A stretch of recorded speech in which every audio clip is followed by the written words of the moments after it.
Okay, so I'm gonna assume that there was some kind of bug last time that we were doing this, because I no longer see the Giscari guy that was the Archon of Valyria that we had pinned down in his court because we had like a 400 plot power to kidnap him.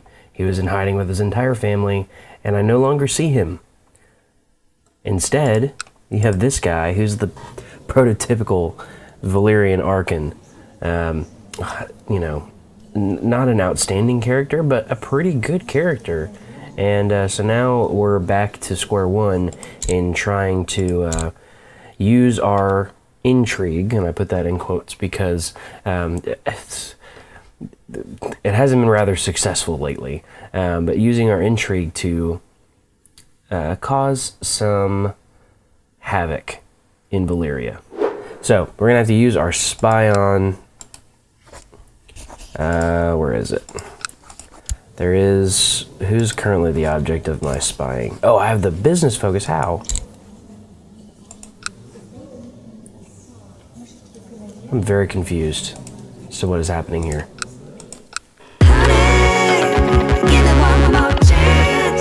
I just had one of those... dude, this isn't where I parked my car moments. That was one of my practice round save games that I actually did not purge whenever I went through and deleted all of those games. It survived, and I don't know.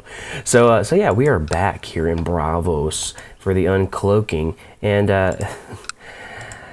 we do have an emperor that has some issues going on here, and he is currently stuck in his court. We have him pinned down with an intrigue to kidnap him, stuck at 422. So there is very little that he can do.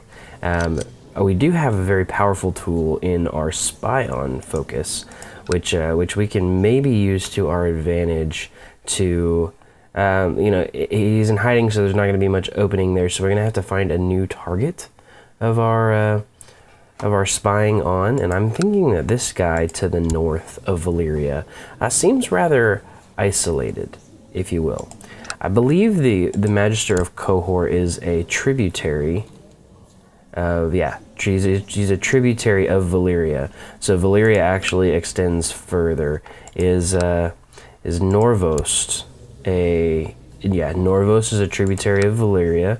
What about Lorath? Is Lorath a tribute? Yes, Lorath is a tributary. See the little bowing guy down there. Pentos is Pentos. Yeah, Pentos is a tributary. Wow. So is Myr. They haven't. Yeah, they have reached Tyros. So it's like all of the free cities are tributaries to Valyria, except for Braavos. So we stand alone. We stand quite alone. Sometimes I feel that way. So I'm thinking that rather than taking out our frustration on the Archon himself, because we do have him pinned down in his court, and there's really no point in wasting some of our spy on animations. I think what we need to do is we need to spy on maybe this guy. He's an associate Valyrian, and he's kind of isolated to the north here in this area. And so I think if we can maybe cause some havoc up here, and then also begin to kind of branch out into these tributaries and get them to turn against Valyria. We need some alliances. We need some strong alliances being formed to combat what Valyria has kind of built up. And so I'm thinking what we do is we make marriage alliances to some of these free cities and begin to kind of sow some dissent between them and the Valyrian overlords in hopes that whenever we finally have enough, you know, stuff to have a rebellion, or if Valyria decides that they want to stamp us out, then these guys don't turn on us. You know what I mean? They can kind of, even if they remain neutral, that would be better than them sending men to help the cause of Valyria invading Braavos. So, which I imagine's an inevitability, so to speak. So, one thing that I did want to say is that with the holdings that we have, we only hold until we die. And we're currently 52, so we don't have much longevity.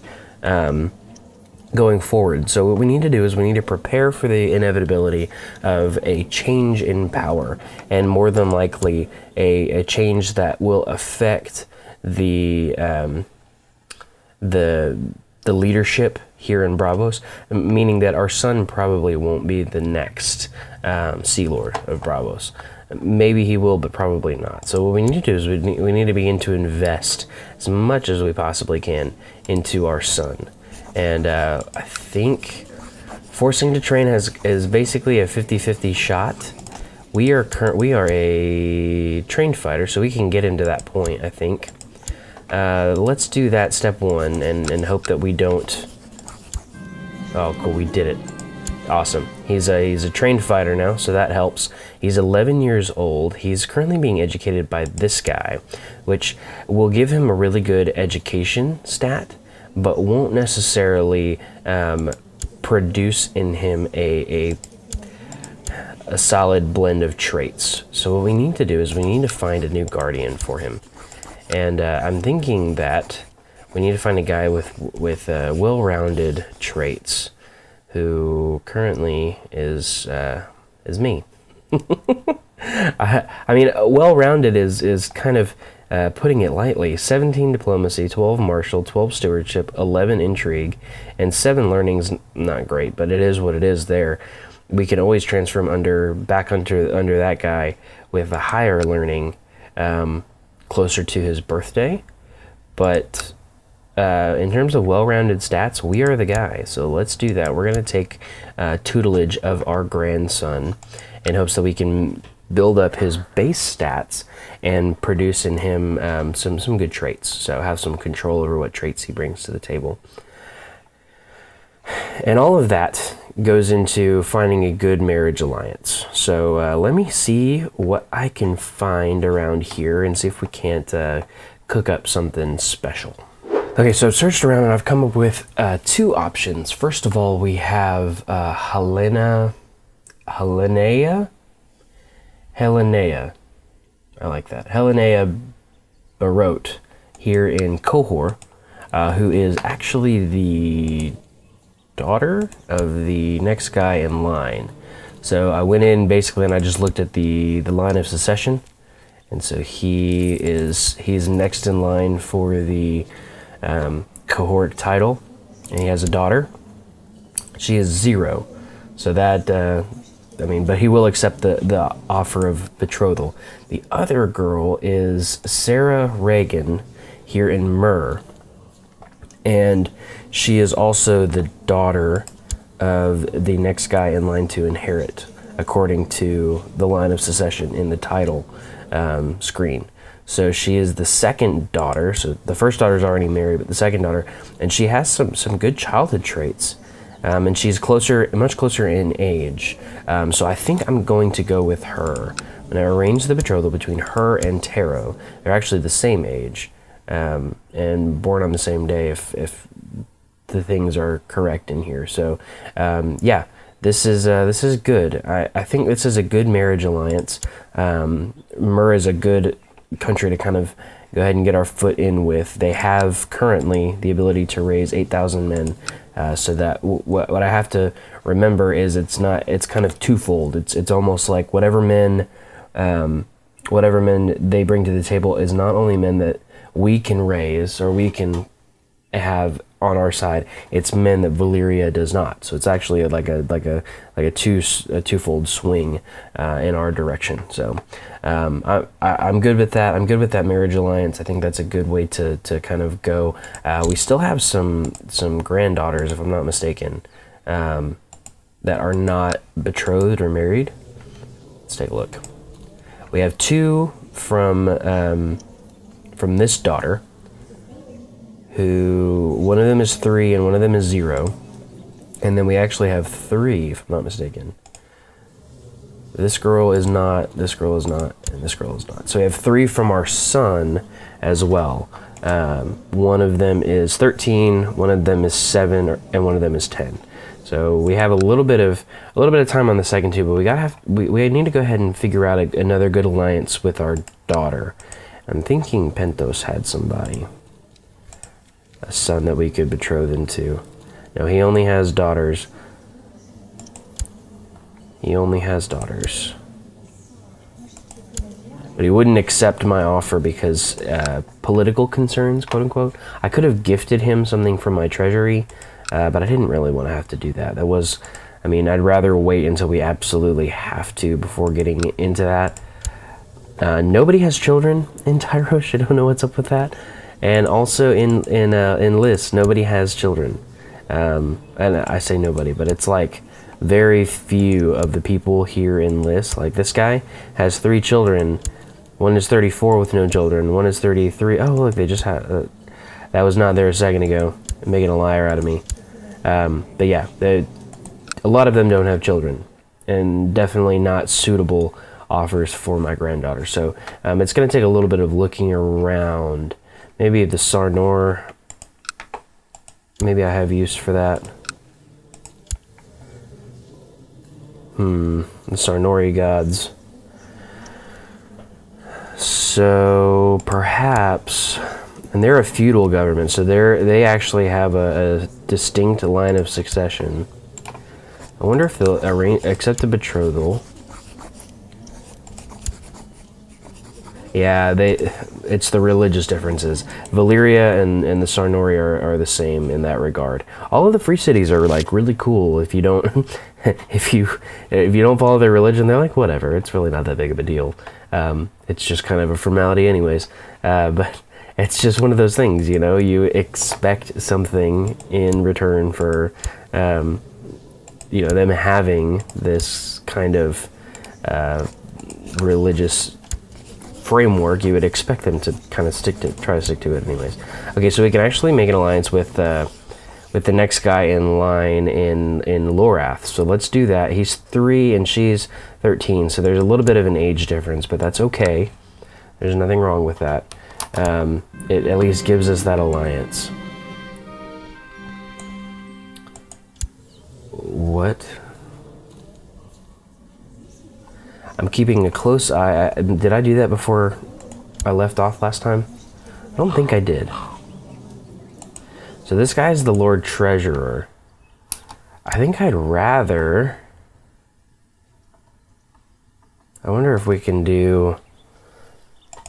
Who's in his court? High Judge of Valyria. This guy. I think I'd rather spy on this guy, to be honest.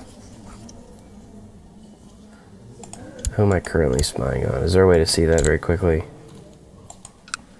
He's the Lord Treasurer in Valyria, so...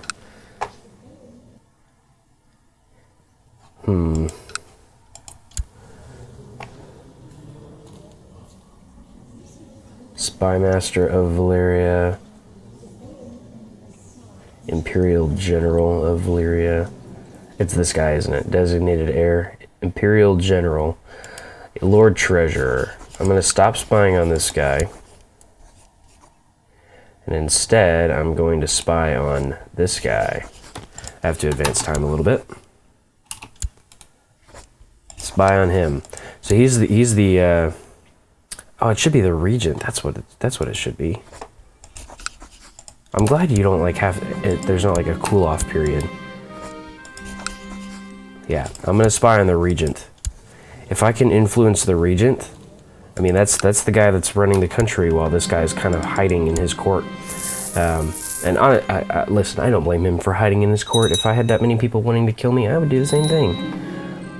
I'm sure every opportunity he has, he thinks, this was like the dumbest thing ever. Why did I want to be the Archon of Valyria? Okay, so that's kind of what we're up against. We're forming alliances.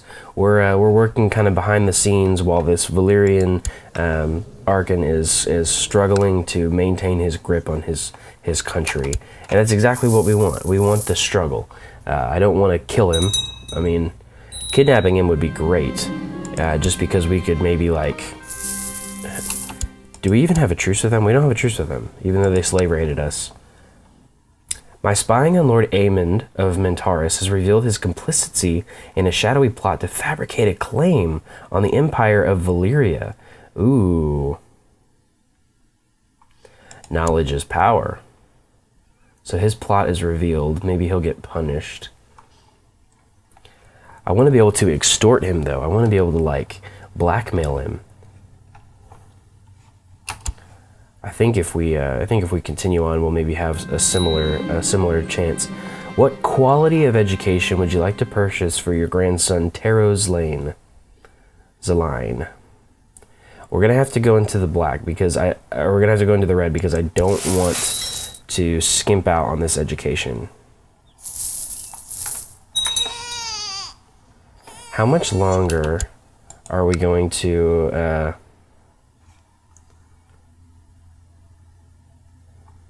We have sacked for another 3 years and scorched earth for another year.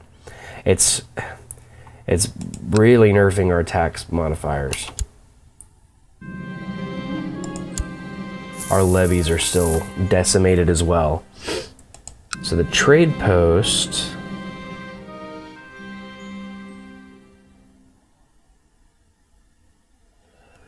So I could inform his liege that he has told shocking lies about his rightful liege, or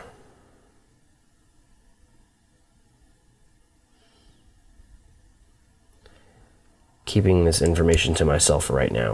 Okay, so we need to choose a focus for our grandson. Everything leads toward diplomacy, which I think is going to be important. Fussy is going to hinder him, but I think ultimately diplomacy is going to be a good one for him. If he can maintain that patient, if he can get that patient trait from Fussy, I think that'll serve him well diplomatically going forward. We only have a little bit before we get our gold back. Good. Okay, so we're back in the black. But the problem is that we're gonna have that we're gonna have the feast coming up before long, and so we're gonna have to hopefully weather another feast with low funds while we wait for scorched earth and all of the nerfing for Braavos to go away. Look at this. Lose 60 gold. Or I could say there will be no feast this year. Or we'll lose 50 gold. Dang it. Okay. We'll have to cut costs. That's what we're gonna have to do. Cut costs. No feast is complete without boar meat. Who would get the prestigious task of hunting and slaying the boars needed for the feast? So it could be Marshal Lord Rago. I could send out my son, or I can hunt the boars myself. So chance of gaining one marshal getting wounded or maimed, 1% chance that we die. Let's send out the 1% chance of dying. Kind of worries me, but this guy has good marshal. If he has a chance of gaining one more, I mean, that could make him great.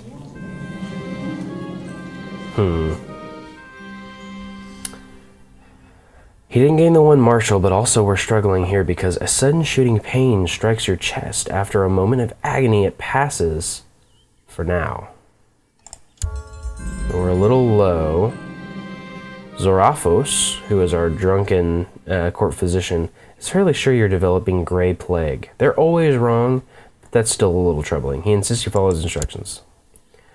The best part about preparing for a feast is deciding what foodstuffs to serve. I must purchase venison, boar, and duck, spices, wine, and ale, honey for the desserts, cheeses, and perhaps even a swan or a peacock. So we're going to, I don't want to spend too much on food. And I died. Good. Awesome. Fantastic. I knew we didn't have very long. So, Roro Fragar. This guy is the new sealord of Braavos. So be it. Yeah, I'm not sure that did anything. Okay, so we're back to having a little bit of money.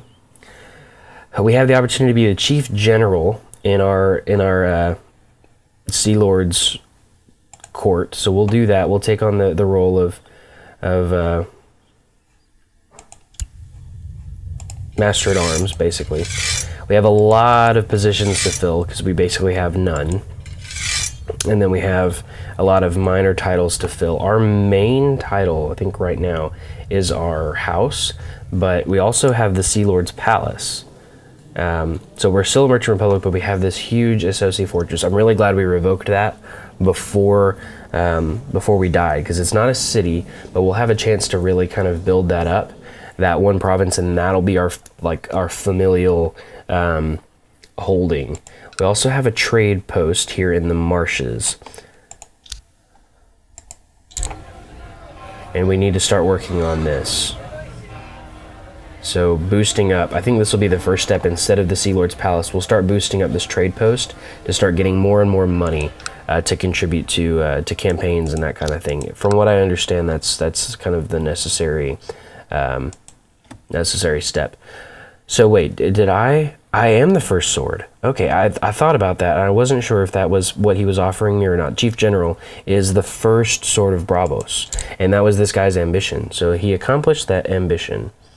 I think we're going to have to still take on the intrigue focus, even though intrigue is really bad for us. Maybe we take on hunting?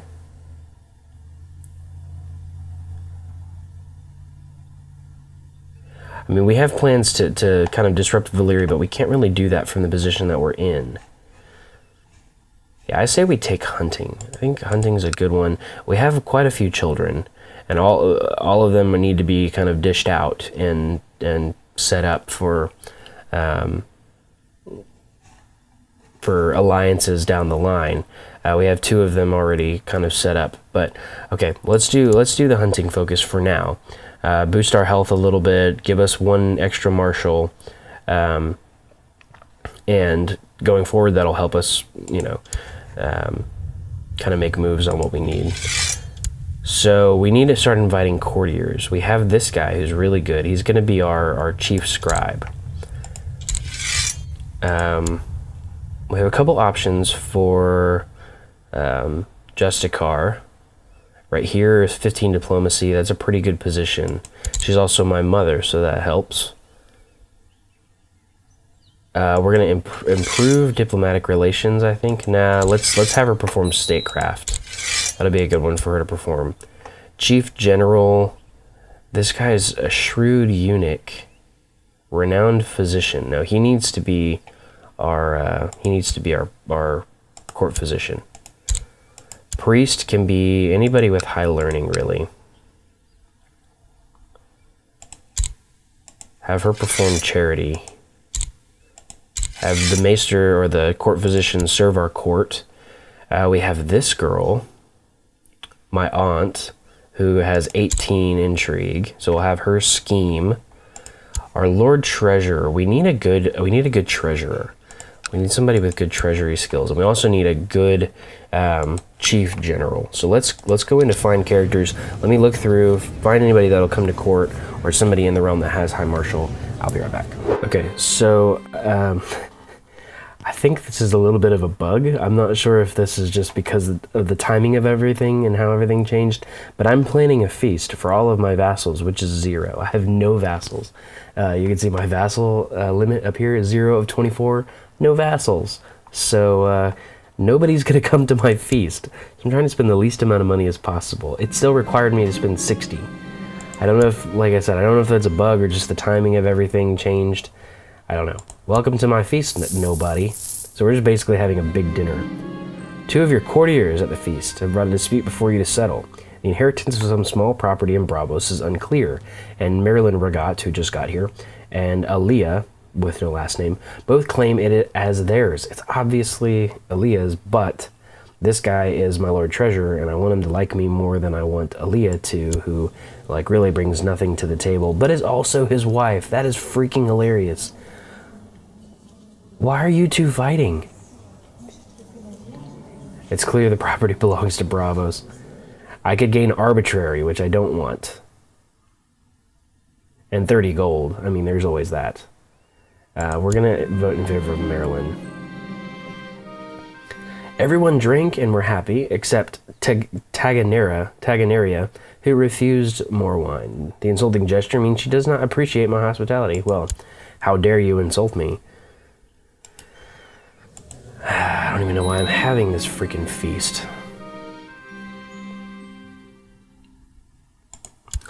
So this is my second-born daughter. I want her to have a good education. All right, let's go in deficit of funds for just a second to kind of recuperate a little bit. So she has conscientious, but she's also haughty, proud, arbitrary, cruel, or ruthless. Let's still give her the stewardship education focus. But let's really keep an eye on those childhood traits and see if we can't figure out a way to make them work. Okay, so we have the ability to go ahead and press forward with this this marriage for our son now. We are in the middle of this war. Yes, it's everyone's concern. I need the money. Thank you so much for sending money. Whew. That's one benefit of having a son. So there's a war going on right now. I wasn't sure what it was before I raised up my army, but I went and put my army back down because there was no point. It's a revolt against the rule of the Sealord Roro, this guy. And also there's a plot to kill him. So if we can cause another election for the Sealord, I'm cool with that. So I'm backing that plot. Has 116 plot power. Currently in Braavos, I'm in sort of the line of succession to gain the Sealord title. I mean, it would be cool if we got it. That'd be cool by me. I do think that we need to maybe be a better character before we actually have that title, but it is what it is. The guy ahead of me is currently this guy. I wonder if I can plot to kill him. No, yeah, 12.5 plot power, not worth the time. If it happens, it happens. But I thought I'd just fill you guys in on what was going on. I'm excited because that was very quick, and I was not the one to instigate this, just so you all know, was not the one to instigate this. But yeah, it's good. It's good. The Sealord actually likes me more now because my Justicar, during a visit to the current Sealord, Roro Fregar of Braavos, it seems I've managed to make him understand what a benevolent and peaceful ruler you really are. He sends his regards. So plus 20 opinion for him, for me. I like it. So my priest was seriously wounded performing charity. Charity work can be dangerous. Indeed it can. Also, I have this girl at my court. She's married to my son. Like I said, both born on the same day, which is good. We can do that. We can have that. I'm excited. I'm hoping that he gains some traits. I haven't had a chance to influence these. I don't know what's up with it. I think it's because I'm gone. I think it's because I'm the first sword and I'm in Braavos and not necessarily at my own court. So there's really no point in me being his guardian. Instead, I'd rather it be this guy right here who's a genius and has better traits and stats than I do. So we'll do that. We'll transfer the guardianship and then we'll host... No, we're not going to host a wedding feast. I want to hold on to the money. I want to hold on to the money, and I don't have any vassals to make like me anymore anyway, so there's really no point in doing a wedding. Looks like we're finally getting back up to where we need to be. Lord Taganero of Andalkos has let me know that the plot to kill Sealord Roro of Braavos is proceeding well. He will die by poisoned wine at a feast in 1 month. Classic. Classic. Seems like something right out of a book. You know, like... It'd only be more poetic if it was his wedding feast, right? So that's good. I'm hoping that whenever he does pass, let's see. I'm waiting for the event to fire because I think it's going to be, actually it'll probably fail. It'll probably fail, but it shouldn't matter if he dies or not, because there's a revolt against his rule, and so he's going to have to abdicate. So since it came to Braavos, we've never had a shortage of soldiers reinforcing our troops. So I'm going to send a letter to the liege. He's going to give me a nice thumbs up and a pat on the back. Hopefully, that'll be what happens. It'd be cool if he, like, lined my pocket with some gold. Designated heir is going to be Taro. That's fine. I think at some point we'll have the opportunity to present him before the court.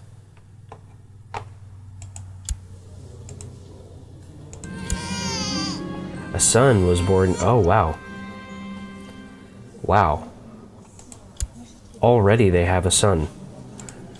They got moving quick. Can you imagine having a kid at 14? I mean, like, without it being, like, a big deal, like it being a good thing? Okay, yeah, this is definitely buggy, because I'm not the Sealord of Braavos. I should not be having to organize this feast, or lose prestige every time it comes up.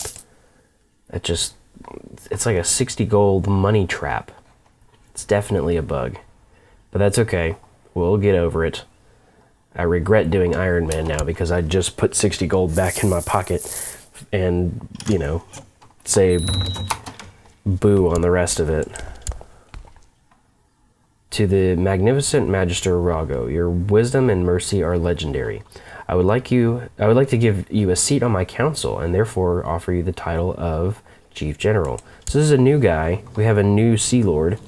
I wasn't even involved in the process, apparently, but I'll accept that offer. That's fine. So the war is over. There is a new Sealord, and it's not me. So I have to lose prestige every time on stuff like this. Raga is my courtier. I'm gonna just give her a poor education so that she's not hindered, and send out invitations to nobody for this feast that doesn't matter. You can tell how happy I am about this, though, right? You can tell. The guests have finally arrived in Braavos. Yeah, there's nobody, bud. There's nobody to welcome. Everybody's already here. It's just like a big dinner. So I become friends with my chief scribe. I mean, that's a good benefit. I can deal with that. He's also tutoring my son, who has gained honorable and kind, and greedy, not so great, but I mean, these are decent traits. We can deal with this. Cynical will help with intrigue. Hopefully, kind and honorable won't, though. I forgot about that. We're gonna have to figure out what we're gonna do there. I've kind of gotten lucky with the fabulous feast thing. The rotting remains of a ship lost centuries ago was discovered by a Zaline galley in the port of Braavos. Divers working for your family have managed to salvage a small treasure chest containing gold bullion. Cool. 40 gold. I like that. That'll be fine. So let's take a look and see, inheritance-wise,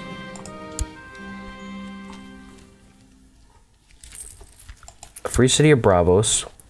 We're still number 2 in the line of succession. This guy's number 1, and we're number 2.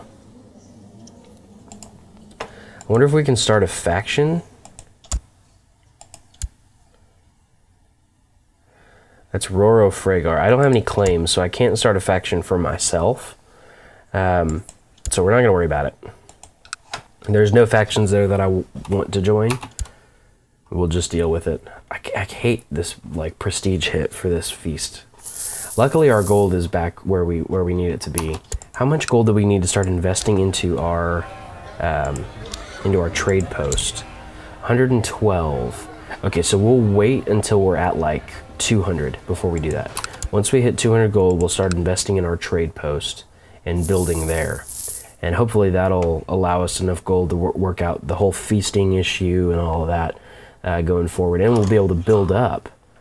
Oh, look. Maybe this will fix it. Maybe this will fix it.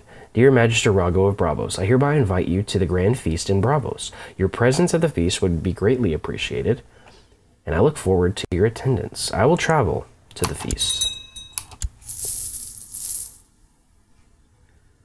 I will travel to the feast. So we do have a favor from somebody. We have arrived in Braavos, where Sealord Orbello has greeted us warmly to his feast. Bread and salt and Lysini sweet red has been served, as is the guest right, and the most delicious aromas are coming from the kitchen. Thank you for having us. This is good. The feast was great. but I couldn't stand Sealord Orbello's irritating voice for more than a couple of hours. This is how I imagine you all feel sitting there listening to my videos. So I excused myself, grabbed a couple of bottles of Lyseni Sweet Red, and headed for a quiet corner. Lord Noho Demidis had the same thought as me, and together we shared the drinks and discussed our dislike for Sealord Orbello. Our mutual dislike has made us friends. It's always nice when I can become friends with somebody that shares the same dislikes as me. Sealord Orbello's feast is over, and it's time to begin the long way home. After the food, the entertainment, and the warmth, the real world suddenly feels cold and hostile. Will there be a feast next year? Yes, there will. There has to be. It's just it's tradition. 10-day feast every year in Braavos. You know, that might work in terms of...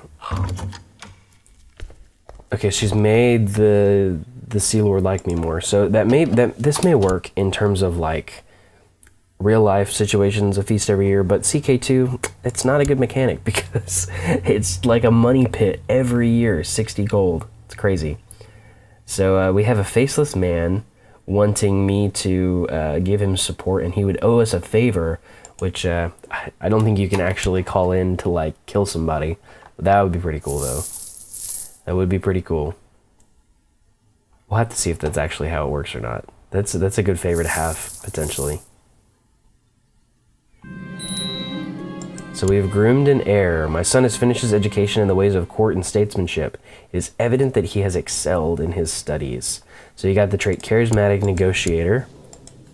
It's still not the best, but you know that we've played as worse characters, and honestly, this isn't bad. The wife has good traits facially to give to the children. No congenital traits. So potentially we could end up with something good. Let's give this guy, our new grandson, Palos, let's give him the duty focus so that he gains conscientious, and hopefully that's all that he gains. We have another daughter who needs her education sorted out, and currently the only thing that she would be any good at is stewardship, but let's give her diplomacy. Let's give her diplomacy in an attempt where none of her childhood traits kind of contribute to that, but none of them hinder. She has too many hindering traits. So let's focus on diplomacy for her, and let's purchase her a good education. I know we're saving up to invest in our trade post, but it's important that we take time to make sure our family is in good shape. So let's. Oh God, are you serious right now? This is almost game breaking for me, guys. I'm serious. Like, there's no way to get ahead with this freaking money pit of a feast. So adopt the lifestyle is the ambition we've taken. We want to have a lifestyle trait. I like that. Let's designate Taro as our heir, and we can also designate a new bodyguard, his wife. It's kind of a weird situation. Can you imagine how that conversation would go? Like, oh, hey son, you know, just a little news for you. I just wanted to let you know that your wife is going to be protecting me from incoming murderers now. So just so you know, she has the responsibility to jump in front of any arrows and, you know, take a sword to the face for me. I hope that's okay. It doesn't really matter because I'm in charge. So yeah, I imagine that's roughly how that conversation would go. And I can't imagine having that conversation with somebody. So we're gonna really find it difficult to get prestige in this, with this character in particular. So I'm not spending any money, so I'm taking the prestige hit. Oh look, we get some gold. A galley belonging to the Zlane family was thought lost long ago and slipped quietly into port last night. The ship is riddled with arrows and the sails are barely holding together, but against all odds the captain managed to bring in his cargo. It's quite a story to tell. Better late than never. We gain a little bit of gold on this. I'll take a little bit of gold back. The guests have finally arrived in Braavos. They've been given bread and salt as is their guest right. All is now ready. The cooks have worked day and night preparing the food. Our stocks of brown ale have replenished, and the castle has never looked lovelier. There we go.